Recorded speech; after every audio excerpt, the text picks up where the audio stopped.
Court कह रही थी कि अगर आपके पास कोई डेटा है तो आप डेटा दीजिए, लेकिन उनके पास कुछ डेटा नहीं था।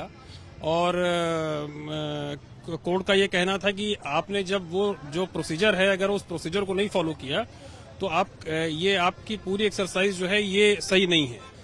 कोर्ट का कहना था कि आपने उसका जो पॉलिटिकल बैकवर्डनेस है उसको आपने आइडेंटिफाई नहीं किया। आपने सिर्फ जाकर के लोगों के, एक तरीके से कोर्ट कहना था कि आपने लोगों के सर गिन लिए कि इतने लोग हैं। और जो स्टे अभी तक चल रहा था निकाय चुनाव के पे, उसका वो स्टे अभी तक चलता रहेगा जब तक जजमेंट आ नहीं जाएगा। चुनाव में ओबीसी को आरक्षण देने को लेकर हाईकोर्ट में स्पेशल बेंच के द्वारा सुनवाई हो रही थी। आज की सुनवाई पूरी हो चुकी है।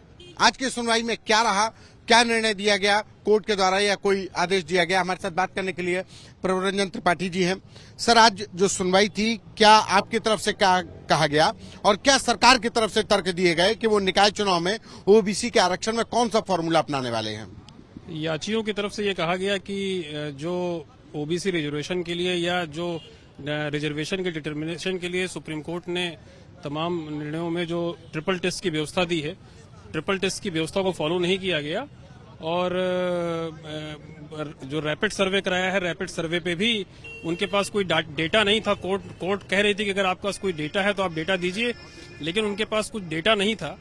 और कोर्ट का ये कहना था कि आपने जब वो जो प्रोसीजर है, अगर उस प्रोसीजर को नहीं फॉलो किया तो ये आपकी पूरी एक्सरसाइज जो है ये सही नहीं है। क्या कोर्ट के द्वारा, सरकार के द्वारा कहा गया कि 2017 वाला फॉर्मूला हमने अपना दिया और उस समय किसी ने ऑब्जेक्शन नहीं किया? इस पर भी कुछ कोर्ट की टिप्पणी थी? नहीं, इस पे बहस तो बहुत सारी हुई।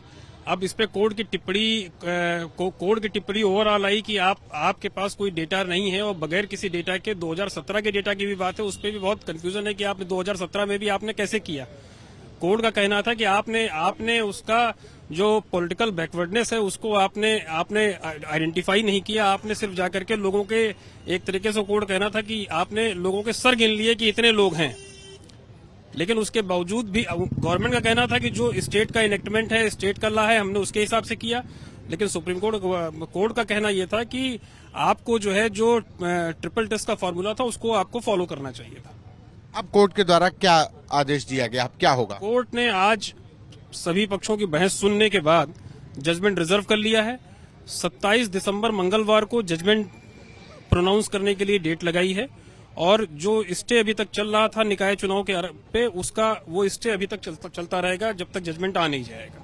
मतलब 27 दिसंबर तक ये स्टे जो अधिसूचना जारी करने को लेकर के वो जारी रहेगा, चलता रहेगा। 27 को फिर यही स्पेशल बेंच बनेगी। 27 को यही स्पेशल बेंच बनेगी और जो भी जजमेंट इस बेंच का होगा वो जजमेंट प्रोनाउंस करेगी। धन्यवाद। ये थे हमारे साथ प्रभुरंजन त्रिपाठी, जिन्होंने साफ तौर पर कहा कि हाईकोर्ट की लखनऊ बेंच में आज की सुनवाई पूरी हो चुकी है। हाईकोर्ट की लखनऊ बेंच ने अपना फैसला सुरक्षित कर लिया है। 27 दिसंबर को कोर्ट अपना फैसला सुनाएगी। कैमरा पर्सन संदीप के साथ संतोष कुमार, यूपी तक।